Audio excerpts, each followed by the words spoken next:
கட்டப்பட்டுள்ள குளிரூட்டப்பட்ட பேருந்து நிறுத்தத்தில்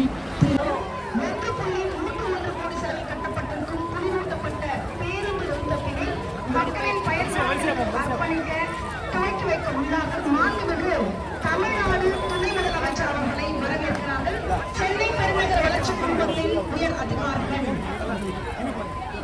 விழாவுக்கு வருகை தந்த விழாவினை சிறப்பித்துக் கொண்டிருக்கிறார்கள். சென்னை பெருநகர வளர்ச்சி குழுமத்தின் தலைவர் அவர்களும் சென்னை பெருநகர மாநகராட்சி மாநகரக்கூடிய மேயர் அவர்களும் சட்டமன்ற நாடாளுமன்ற உறுப்பினர்களும் இப்பகுதி வாழ்வர்கள் அனைவரும் வரவேற்க மாண்புமிகு தமிழ்நாடு துணை முதலமைச்சர் அவர்கள் ராயபுரம் தொகுதி கல்மண்டபத்தில் நவீனமயத்துடன் கட்டப்பட்டிருக்கும் குளிரூட்டப்பட்ட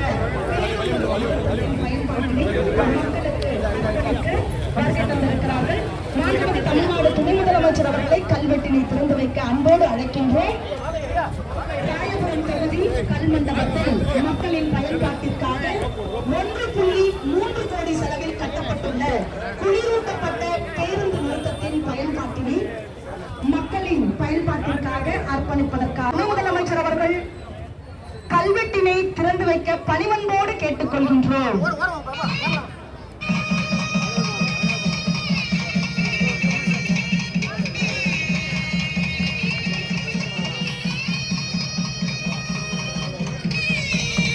மாண்புமிகு தமிழ்நாடு துணை முதலமைச்சர் அவர்கள் இன்றைய தினம் திறந்து வைத்த Royapuram Kalmandapam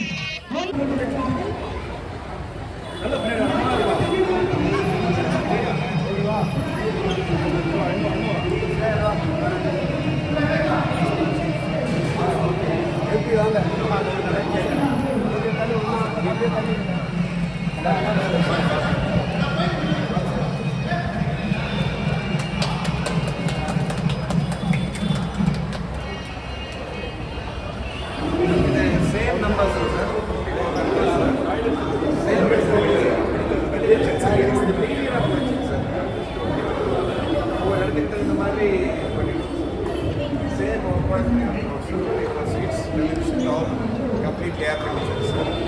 The first tank Renderi Gothur Union Bank of sir.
பல்வேறு நலத்திட்டங்களை தொடர்ச்சியாக தினந்தோறும் மக்களுக்கு வழங்கிக் கொண்டிருக்கும் திராவிட மாடல் அரசின் புதிய சாதனையாக குளிரூட்டப்பட்ட பேருந்து நிறுத்தம் இன்றைய தினம் ராயபுரத்தில் கட்டப்பட்டுள்ள இந்த பேருந்து நிறுத்தத்தை பயன்படுத்தியும் மக்களுக்கு அர்ப்பணித்தார்கள். நாம் என்று தமிழ்நாடு துணை முதலமைச்சர் அவர்கள் இன்றைய தினம் திறந்து வைக்கப்பட்ட இந்த பெருமாக்கப்பட்ட பேருந்து நிறுத்தத்தில் சுமார் 60 பயணிகள் அமரும் வசதிகள் கொண்டுள்ளது. சுத்திகரிக்கப்பட்ட குடிநீர் வசதிகளில் கண்காணிப்பு கேமராக்கள் மற்றும் நவீன கழிப்பறை வசதிகளும் இடம்பெற்றிருக்கிறது. இது புதுமையாகவும் மக்களின் ஏற்றதாகவும் இந்த கோடை காலத்தில் குடியேற்றப்பட்ட பேருந்து நிறுத்தத்தை திறந்து வைத்த மாண்புமிகு தமிழ்நாடு துணை முதலமைச்சர் அவர்களுக்கு சென்னை பெருநகர வளர்ச்சி குழுமத்தின் சார்பாக நன்றியினை தெரிவித்துக் கொள்கின்றோம்.